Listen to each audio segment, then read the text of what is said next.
Where do you think you guys came up short last night? Defensive issues I mean, I felt like it was the whole game, but you live and you learn. And first art of war, you show everybody respect. And last night we didn't come out with the urgency and the intensity that we needed. Does that make for a tough film session the day after when you kind of look back and see that wasn't there? Yeah, yeah, when you with Tibbs for sure. But at the same time, like when you look at the errors and all that, I mean, it's time to grow as a team and build chemistry, and you see how you see the breakdowns and you see the jogging back and not sprinting back and all that. So next game, it gives you a baseline, of course, to see where you're at, and next game you got to improve on everything that you did wrong. Derrick, you've been on so many different types of teams. The ones that you had that communicate well defensively, Yeah. is there a common thread that makes those groups good at defensive communication? Yeah, when you communicate, it tends to intimidate the other team. It may sound some small, it may sound small, but I remember playing against teams where I played against the great Boston teams that they had there, and you hear KG, Paul, and everybody being on the same page. Um, it's not intimidating where like you're shaking or anything, but you're like, damn, everybody on the same page. Like they got a real game plan and they're trying to execute that game plan. So it makes you have to step up your game to another level, and if not, you're gonna get smacked. So um, that's what we're working towards. Not trying to compare the teams, but as far as communicating while we're out there, we're trying to be on the same page so that we can execute not only on the defensive end but on the offensive end too. We were just stagnant. First and second group was just stagnant almost throughout the entire game. that respect for the opponent. You think that's a lesson that guys took away from last night? Was like a general feeling that we didn't come out with the urgency that we needed to. Yeah, I mean, when you come in after the game, the first thing you're thinking about is film. Like the next day, like damn, we gotta watch that film. You know what I mean? Like, especially when you beat a team like you did the first time, um, it puts you in a kind of a depression type of state when you're thinking about everything that night. Then waking up, coming in, and dread coming in a little bit after you get your work in.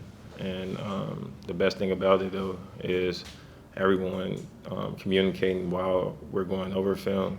And when we did the walkthrough for tomorrow's game, like I mean, by the end of film, it's out your mind, and you know how these games come right back to back. So you got to have amnesia and try to execute the game plan for tomorrow's game.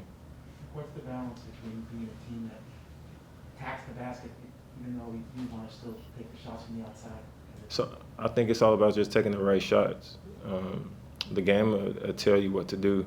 If you're coming off pick and roll, put your head on the rim. If you're the first option, or if they're doing whatever they're doing in the coverage, the game is going to tell you what to do. If a guy steps up, if the corner guy steps up after in the pick and roll, corner will be open. Nobody comes towards you, you lay the ball up. So you just read the game and just adjust while you're in the game. But I felt like we had good looks. We had the lead twice, but that's what I mean. We got to make sure that we execute so that even with the bench, if we get the lead for the starting five, or if they got the lead when we come in the game, we got to try to get it up to 5 or 10 more points than before we came in the game. At what point did you evolve into Steph Curry as a shooter? No, I wouldn't say that. It's adapting, bro. It's all about adapting. And now I always felt like I was capable, but they're giving me them shots. They're going under screens. They're giving me 3 to 4 seconds, 5 seconds sometimes to even shoot the ball. And I always felt like if I played on the team long enough, I would build my confidence. And last year in the playoffs, I think I shot the ball pretty well. And I think that's translating over pretty well into this season. Derrick, Mitch said to us when he spoke to us last night after the game, he said he felt like defensively that he personally wasn't really in the right spot. parts of that game. I'm wondering, like, you're a veteran on the team. Yeah. Do you guys talk to him about that stuff, and what is your evaluation of kind of how he's been defensively? I mean, it's conditioning with him. Like, he's been out so long, so the first thing to go when you're fatigued, the first thing that goes is your mental. So no matter what's going on in the game, if you're tired and you're working on your win, and the way that the game is played now with pushing the ball, the tempo of the pace of the game, if your mental not right, if it's not fresh, or you're not fully like in the game, you're gonna have errors like that. So, I mean, it's just one game, you know. We know that Mitch is the anchor to our defense. We know that how much he changed the game whenever he's in the game. It's all about just getting his win back and making sure that he's healthy enough along the season. We'll be pretty good. How much are you looking forward just to see how this team responds to a game like last night? I'm very excited, you know. Like I said, guys know exactly what we were missing last night. We didn't play with that edge. We didn't outwork the other team. We didn't match their intensity. And as a pro, you feel that after the game. Like I said, when you don't want to look at any clips or anything, you don't want to look at film down there. You want to hurry up and play the next game so that you can give it your all and just go from there. All right, thanks, Steve. Thank you.